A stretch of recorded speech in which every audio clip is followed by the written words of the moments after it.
তো রাস্তার দুই ধারে সবুজ গাছ, এদিকে লাল লাল কৃষ্ণচূড়া ফুল। ওফ, কি দারুণ সিনিক বিউটি। দেখো রাস্তা এইদিকে আমরা যাচ্ছি আর ডান দিক থেকে পুরো সমুদ্র বয়ে যাচ্ছে রাস্তার ধারে। তোমার নাকের দুই সাইডে লাল লাল কি, ওটা লিপস্টিক পরা। এই হলো মন্দিরের গেট। তো এই হলো আমাদের গোষ্ঠী, এই যে দেখে নাও টোটাল গোষ্ঠী আমরা এক জায়গায়। ও সরি, আরো দুজন মিসিং আছে। মন্দির বলতে এটা তো মেন মন্দির না, এটা আসলে নাট মন্দির। রাজার রথের আদলেতে তৈরি হয়েছিল এই কোনারক মন্দির। 7টা ঘোড়া সপ্তাহে 7টা দিনের ইন্ডিকেশন দেয়।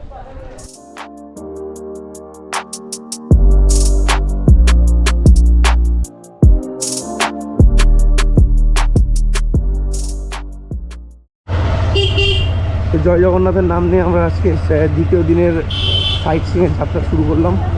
তো চলো আজকে আমরা এখন প্রথমে যাচ্ছি কোনারক সান টেম্পলে, মানে সূর্য মন্দির যেটা ওইটাই। কোনারকে যাচ্ছি। পুরী বিচ থেকে কোনারক টেম্পলের দূরত্ব ম্যাপে দেখাচ্ছিল 39 কিলোমিটার। আমরা বেশ কিছুটা চলে এসে এই যে একটা রাস্তা, এসে রাস্তাটার অসাধারণ সিনিক বিউটি। তো রাস্তার দুই ধারে সবুজ গাছ, এদিকে লাল লাল কৃষ্ণচূড়া ফুল। ওফ, কি দারুণ সিনিক বিউটি। তো চলে আসলো আবার একটা নদী, পিছনে অলরেডি আমরা একটা নদী ছাড়িয়ে এসেছি। ওভারব্রিজগুলোর নিচ থেকে নদী যাচ্ছে আর রাস্তা তো মানে অতুলনীয় সুন্দর।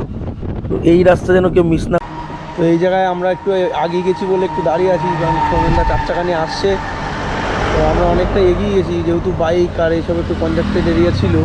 এখন অনেকটা হাই রোডে আসার পরও আমরা প্রায় 4-5 মিনিট দাঁড়িয়ে আছি, এখনও দেখতে পাচ্ছি না।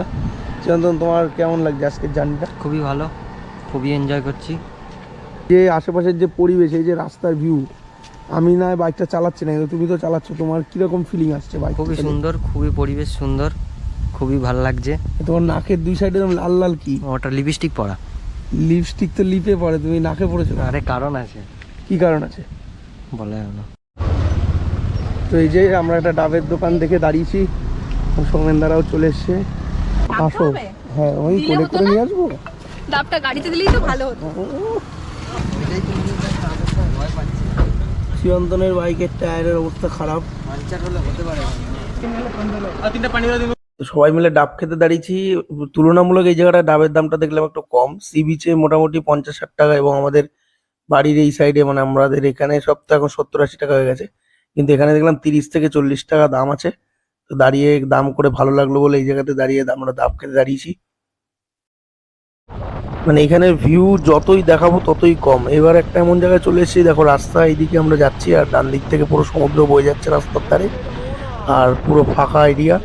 অসাধারণ লাগছে। আমি সাজেস্ট করব যারা পার্সোনাল গাড়ি করে আসছো তারা অবশ্যই কোনারক আসবে এবং এইসব বিউটি নিয়ে বাড়ি যাবে। এই হতো স্মৃতি, এইগুলো নিয়েই তো ফিরতে হবে আমাদের। কোনারক টেম্পল সম্পর্কে অনেক কিছুই পাবে, কিন্তু এই যে রাস্তার ভিউ, দারুণ ভিউ। ভিডিওটা অবশ্যই তোমরা শেষ পর্যন্ত দেখো, এরকম ভিউ আসার পথেও আমি দেখাবো।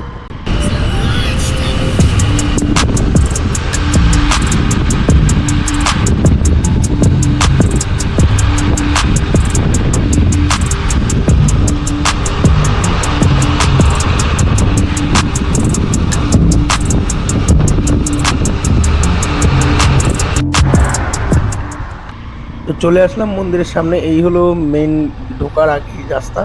এখান থেকে আমাদের সঙ্গে যে 4 চাকা এসছে, ওর 4 চাকাটাকে বাইরে পার্ক করতে দিল এবং বাইকটাকে ভেতরে ঢুকতে দিচ্ছে। আমরা চলে এসেছি কোনারক মন্দিরের সামনে। এই যে এইখান দিয়ে একদম সোজা গেলেই মন্দির। বাইকটা এখন আমাদের পার্ক করতে হবে, ওই যে পার্কিং ডাকছে আমাদের। কি হয়েছে কি হয়েছে? কোনারক মন্দিরের সামনে তোদের কি বলেছে 4 চাকা নিয়ে যে ঢুকতে? বলেছে 150 টাকা দিলে ঢুকতে দেবে, না হলে ঢুকতে দেবে না। মানে তোদের সেই পয়সা হয়নি? 150 টাকা দেওয়ার মতো পয়সা নেই তোদের কাছে? গরিব মানুষ। গরিব মানুষ যখন, তাহলে 4 চাকা নিয়ে এসেছিস কেন? ওইটুকু আছে আমাদের, কিন্তু এইটুকুই আমরা অনেক কষ্ট করে চালাই। আর ওখানে পার্কিং কত চেয়েছে? 40 টাকা। কি বলছো? নিতার কথাটা শোন, নিতা বলছে ওইটুকু আছে কিন্তু এইটুকু নেই। মানে গাড়ি নিয়ে আসার অত দূর দিয়ে অকাত আছে, এদিকে এখানে 90 টাকা বেশি দিয়ে পার্কিং করা হয়। চালিয়ে নিয়ে আসতে গেলে কত পয়সা খরচা হয়ে যাচ্ছে, আর এখন 90 টাকা তেলটা ভরে আবার বাড়ি যেতে পারবো। 90 টাকায় দত্তপুকুর চলে যাবে নাকি? যেটুকু যেতে পারি তাও তো যেতে পারবো। এই হলো কোনারকের সামনের মার্কেট। মার্কেটে মোটামুটি সব জিনিসই মেলার মতন জিনিসপত্র রয়েছে। এই হলো মন্দিরের গেট।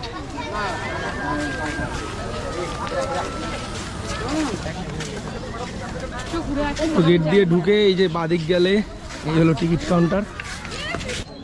তো গেট দিয়ে ঢুকে বাদিকে চলে আসলাম টিকিট কাউন্টারের কাছে। টিকিট হলো 40 টাকা করে মাথা পিছু। আর আরেকটা দেখলাম কিছু একটা শো এর ব্যাপার আছে, সেই শোটা দেখলে 50 টাকা করে পার হেড। তো টিকিট কেটে আমরা এখন ঢুকবো। তো এই হলো আমাদের গোষ্ঠী, এই যে দেখে নাও টোটাল গোষ্ঠী আমরা এক জায়গায়। ও সরি, আরো দুজন মিসিং আছে, 2.5 জন মিসিং আছে। এখানে একটা হাফ এসছে আর একটা হাফ আসেনি। এই যে হ্যালো, তুমি টিকিট কাটোনি কেন ম্যান? এই যে ম্যান, তোমার টিকিট কোথায় ম্যান? তোমার টিকিট কোথায়? ও নেই, ও বলে দিল আমার লাগে। তো আমরা 40 টাকা করে টিকিট কেটে এখন সোজা যাচ্ছি মন্দিরের দিকে। মন্দিরের এই বাইরের এই চত্বরটা ঘোরার জন্য কোনো টিকিট লাগে না, এই যে যা দেখছো। কিন্তু এই সামনে একটা চেকের জায়গা রয়েছে, ওই পরে মন্দিরের একদম এই যে ভেতরের যে অপশান, ওগুলোতে দেখতে গেলে তোমাদের টিকিট কাটতে হবে 40 টাকা করে। এই হলো গেটের কাউন্টার, চেকিং কাউন্টার। এখান থেকে আর ওই যে দেখা যাচ্ছে মন্দির, আর্কিওলজিক্যাল সার্ভে অফ ইন্ডিয়া। এই হলো টিকিট। তো চেকপোস্ট থেকে চেক করে আমরা ঢুকে পড়লাম কোণার্ক মন্দিরের মধ্যে। একদম ঢোকার মুখেই আছে অনেক উঁচু উঁচু সিঁড়ি।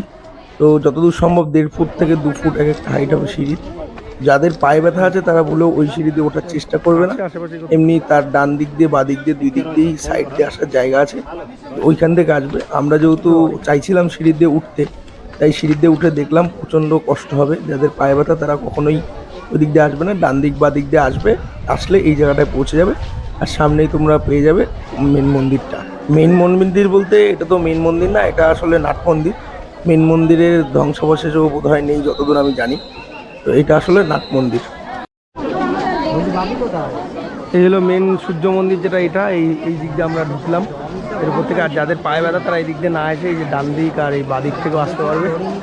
এসে এই যে সামনে ওই মাঝখানে একটা থাম্বা দেওয়া রয়েছে, ওখানে লেখা রয়েছে এর বেশি ওপাশে স্ট্রিক্টলি প্রহিবিটেড, এর বাইরে যাওয়া যাবে না। তো চলো এর পেছন দিকে যাই, কি আছে দেখবো। এই সাইডে চলে আসলেই দেখতে পারবে এই যে বড় বড় চাকার মতন, আসলে এক রাজার রথের আদলেতে তৈরি হয়েছিল এই কোণার্ক মন্দির। তার রথে 24টা চাকা ছিল, অর্থাৎ 12 জোড়া চাকা ছিল এবং 7টি ঘোড়া ছিল।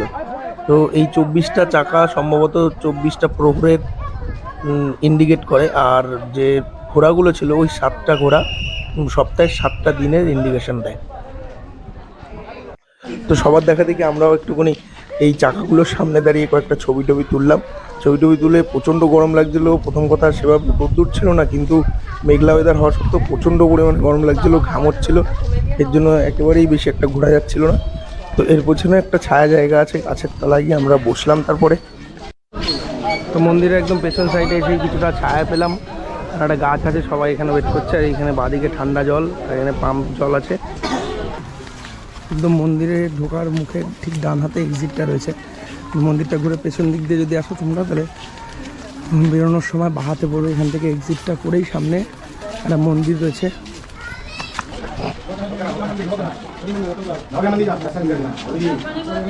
এক্সিট গেট থেকে একদম ঠিক বেরিয়ে এখানে আছে নবগ্রহ মন্দির। এই যে নবগ্রহ মন্দির। তো আমাদের কোণার্ক টেম্পল, সান টেম্পল ঘোরা হয়ে গেল, এবার আমরা এক্সিট করছি। তো সবার কেমন লাগলো আমরা একটু রিভিউটা দেখে নিই। যে বউ, তোমার কেমন লাগলো সান টেম্পল? ভালো লাগলো, কিন্তু প্রচন্ড গরম। কোথায় গরম? তোমার জন্য আমি রোদ্দুর কমিয়ে দিয়েছি। তাও খুব গরম, ওয়েদার প্রচন্ড গরম। ঠিক আছে, একটু সৌমেনদার কাছ থেকে আমরা রিভিউটা দিয়ে নিই। সৌমেনদার কেমন লাগলো সান টেম্পলটা? সৌমেনদা, হ্যাঁ, তোমার কেমন লেগেছে সান টেম্পলটা? আমার ভালো লেগেছে, খুব সুন্দর লাগলো, প্রথমবার আমার জন্য।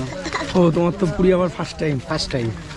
তো সেক্ষেত্রে মন্দিরটা কিরকম লাগলো? মন্দিরটাও খুব ভালো লেগেছে। আর মন্দিরের টোটাল পরিবেশটা আশেপাশেও খুব সুন্দর। খুবই সুন্দর। তুমি কি কিছু বলতে চাও? হ্যাঁ, তুমি কি বলে দাও। হয়ে গেছে, ভালো। এইটাই বল। ঠিক আছে, পূজাতে কিছু বলবা তুমি? ভালো লেগেছে, কিন্তু গরম প্রচন্ড লেগেছে। এইখান থেকে আমরা এসি লাগানোর ব্যবস্থা করবো একটা? করে দাও যদি পারা যায় একটা। যাক, ঠিক আছে। আমার এসি হলে তো খুবই ভালো হয় ফ্রিতে। এইখানে কোথায় খোলা? এখানে খোলা, ওই মন্দিরের মধ্যে হলেই হবে। আচ্ছা, তো আমাদের চিরু ভাই কি বলছে? চিরু, মন্দিরটাই যে তুমি এতটা ঘুরলে, আর আমি টেনশনে আছি। কিসের টেনশনে আছে তুমি? বাইক নিয়ে টেনশনে আছি। টেম্পলটা আর চারিপাশের যে পরিবেশটা, গাছপালা নিয়ে তোমার কি বক্তব্য? খুব সুন্দর পরিবেশ, এনভায়রনমেন্ট খুব ভালো, কিন্তু প্রচণ্ড গরম।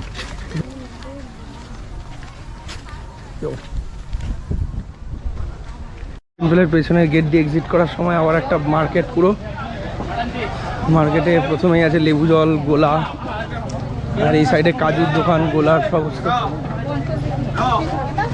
তো কোণার্ক টেম্পলের এই ব্লগটা এখানেই শেষ করছি।